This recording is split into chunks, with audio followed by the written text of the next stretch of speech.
Dua cara berbelanja, satu tujuan yang sama. Yang satu butuh waktu 10 menit untuk keluar dan yang lain cukup 30 detik tanpa keluar rumah. Inilah wajah baru interaksi manusia.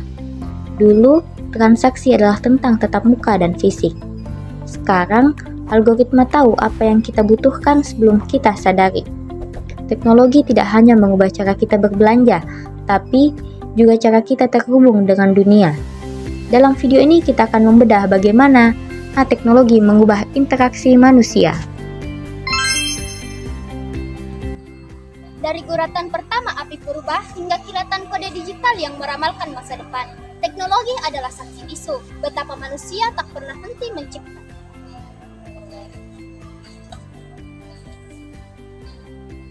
Secara harfiah, teknologi berasal dari kata Yunani yaitu techne, yang berarti seni, kerajinan, atau keterampilan, dan logos yang berarti ilmu. Sehingga teknologi berarti ilmu tentang keterampilan atau seni. Beberapa ahli mendefinisikan teknologi sebagai berikut. Yang pertama, Berniker. Pada tahun 1987, dia mengungkapkan bahwa teknologi merupakan pengetahuan yang mencakup metode, seni, dan cara kerja untuk membangun dunia. Yang kedua, ada Sittler pada tahun 2004 yang mengungkapkan teknologi merupakan pengetahuan yang praktis sistematis untuk meningkatkan produksi barang dan jasa melalui kemampuan produktif organisasi atau mekanikal berbasis riset ilmiah. Dapat disimpulkan, teknologi adalah sistem atau metode berbasis ilmu pengetahuan untuk menciptakan produk atau alat tertentu. Interaksi manusia adalah proses komunikasi atau hubungan timbal balik antar manusia dengan manusia lain atau antar manusia dengan lingkungan.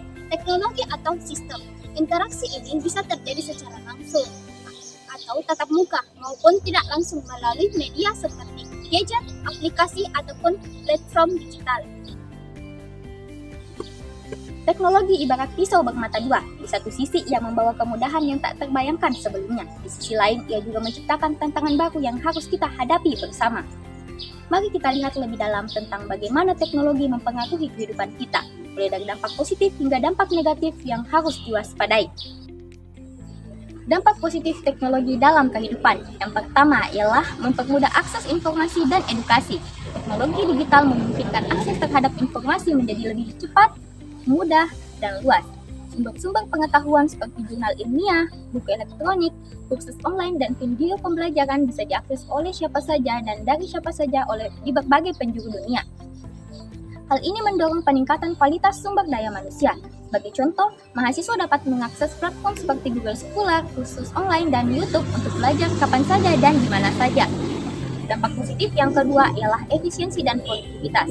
Dalam dunia kerja dan bisnis, teknologi memberikan kemudahan dalam mengelola tugas, memproses data, serta menyelesaikan pekerjaan dengan lebih cepat dan akurat. Otomatisasi dan digitalisasi proses membuat banyak pekerjaan dapat dilakukan lebih efisien. Sebagai contoh, penggunaan sistem ERP atau Enterprise Resource Planning dalam perusahaan untuk mengelola keuangan, logistik, dan sumber daya. Selanjutnya adalah transformasi model bisnis. Teknologi memungkinkan lahirnya model bisnis baru seperti e-commerce, ride sharing, maupun hingga layanan keuangan berbasis teknologi atau vintage. Hal ini membuka peluang usaha baru dan menciptakan lapangan kerja yang lebih luas. Contohnya adalah Tokopedia, Gojek, Aja yang memanfaatkan teknologi untuk menjangkau pasar yang lebih luas dan memberikan nilai tambah kepada masyarakat sekitar. Selanjutnya adalah memperkuat komunikasi dan kolaborasi. Teknologi memungkinkan komunikasi lintas batas menjadi mudah dan cepat. Orang dapat bekerja dari lokasi yang berbeda, baik itu melalui email, video call, maupun aplikasi kolaborasi digital seperti Zoom, Google Meet, yang memfasilitasi perkuliahan dan daring secara real time. Dampak negatif teknologi dalam kehidupan. Yang pertama ialah ketergantungan dan gangguan sosial. Kemudahan teknologi kadang membuat manusia menjadi terlalu bergantung, dan ketergantungan ini bisa menyebabkan kurangnya interaksi sosial secara langsung, gangguan konsentrasi, dan kecanduan layar atau screen addiction. Contohnya, anak-anak yang lebih memilih bermain game di ponsel daripada bersosialisasi di dunia nyata. Dampak negatif yang kedua ialah ancaman keamanan dan privasi.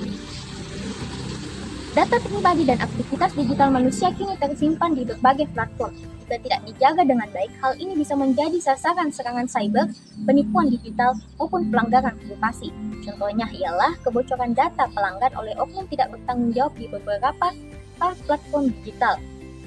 Dampak negatif yang ketiga adalah kesenjangan digital. Tidak semua masyarakat memiliki akses yang merata terhadap teknologi, baik itu karena faktor ekonomi, pendidikan, maupun infrastruktur. Hal tersebut menimbulkan ketimpangan digital antara kelompok masyarakat. Contohnya, siswa di daerah terpencil mengalami kesulitan pembelajaran daring saat pandemi karena keterbatasan akses internet. Dan dampak negatif yang terakhir yaitu penghilangan lapangan kerja konvensional. Otomatisasi dan robotisasi itu menyebabkan beberapa jenis pekerjaan menjadi usang dan digantikan dengan mesin. Hal ini bisa menimbulkan pengangguran jika tidak dibarengi dengan peningkatan keterampilan baru. Contohnya itu adalah kasir digantikan oleh sistem self-service checkout di beberapa toko besar. Kemajuan teknologi informasi dan komunikasi telah membawa perubahan besar dalam berbagai aspek kehidupan manusia, termasuk dalam cara individu berinteraksi satu sama lain. Interaksi manusia yang dahulu terbatas pada ruang dan waktu, kini telah mengalami perluasan berkat hadirnya berbagai inovasi teknologi, mulai dari telepon genggam, internet, media sosial, hingga kecerdasan buatan. Semua berperan dalam menciptakan bentuk-bentuk baru komunikasi dan interaksi sosial. Teknologi tidak hanya mempermudah proses komunikasi, tetapi juga mengubah dinamika sosial, norma, dan ekspektasi dalam hubungan antar individu maupun antar kelompok. Adapun peran teknologi dalam interaksi manusia, yang pertama mempercepat dan mempermudah komunikasi. Teknologi memungkinkan komunikasi lintas jarak secara cepat dan mudah melalui pesan instan dan email, mendukung hubungan personal dan profesional. Yang kedua, meningkatkan akses terhadap interaksi sosial. Media sosial memperluas ruang interaksi, memungkinkan orang berhubung tanpa batas geografis, terutama bermanfaat dalam situasi darurat seperti pandemi. Yang ketiga, menciptakan budaya digital dalam interaksi. Teknologi memunculkan budaya digital di mana identitas dan interaksi sosial banyak terjadi di dunia maya melalui unggahan dan komentar. Yang keempat, pembentukan komunitas virtual. Internet memfasilitasi terbentuknya komunitas berbasis minat atau tujuan tertentu yang mendorong kolaborasi dan solidaritas lintas wilayah. Yang kelima, mempengaruhi kualitas hubungan sosial. Interaksi digital cenderung dangkal dan mengurangi komunikasi nonverbal, yang bisa menurunkan empati dan kedekatan emosional. Yang terakhir, mendorong kesadaran sosial dan partisipasi aktif. Teknologi menjadi alat untuk menyebarkan informasi dan mengajak masyarakat terlibat dalam gerakan sosial secara digital. Selanjutnya, peran teknologi dalam interaksi manusia pada dunia bisnis. Yang pertama, digitalisasi komunikasi internal dan kolaborasi tim. Teknologi seperti Zoom dan Google Workspace mempermudah komunikasi lintas lokasi dan memungkinkan kolaborasi tim secara real-time, mendukung kerja fleksibel dan remote. Yang kedua, inovasi dalam pelayanan dan interaksi dengan konsumen. CRM dan chatbot berbasis AI meningkatkan pelayanan pelanggan secara cepat dan personal. Contohnya, bank digital menggunakan aplikasi dan chatbot untuk melayani nasabah. Yang ketiga, interaksi bisnis berbasis data dan kecerdasan buatan. Big data dan AI memungkinkan analisis perilaku konsumen, personalisasi layanan, serta prediksi pasar dan rekrutmen otomatis melalui sistem berbasis data. Yang keempat, membangun dan memperluas jejaring bisnis. Platform seperti LinkedIn dan Marketplace memudahkan individu dan perusahaan membangun relasi global, kolaborasi, dan ekspansi lintas negara. Yang kelima, efisiensi dalam rantai pasok dan hubungan mitra usaha. Sistem ERP dan SCM memungkinkan pemantauan logistik serta koordinasi real-time dengan mitra bisnis, meningkatkan efisiensi dan pelayanan pelanggan. Yang terakhir, perubahan budaya organisasi dan model kerja. Interaksi pimpinan karyawan menjadi lebih terbuka, serta modal kerja hybrid dan remote makin diterima, meningkatkan produktivitas dan work-life balance. Teknologi telah mengubah interaksi manusia secara fundamental, dari transaksi fisik menjadi digital, dari komunikasi terbatas menjadi tak terbatas. Dampak positifnya jelas terlihat seperti efisiensi, akses informasi global, dan lahirnya model bisnis baru yang revolusioner. Namun, di balik kemudahan ini, kita juga menghadapi tantangan seperti ketergantungan berlebihan, ancaman keamanan data, dan kesenjangan digital yang semakin melebar. Dari perspektif bisnis, teknologi telah menciptakan ekosistem ekonomi baru yang lebih dinamis dan inklusif.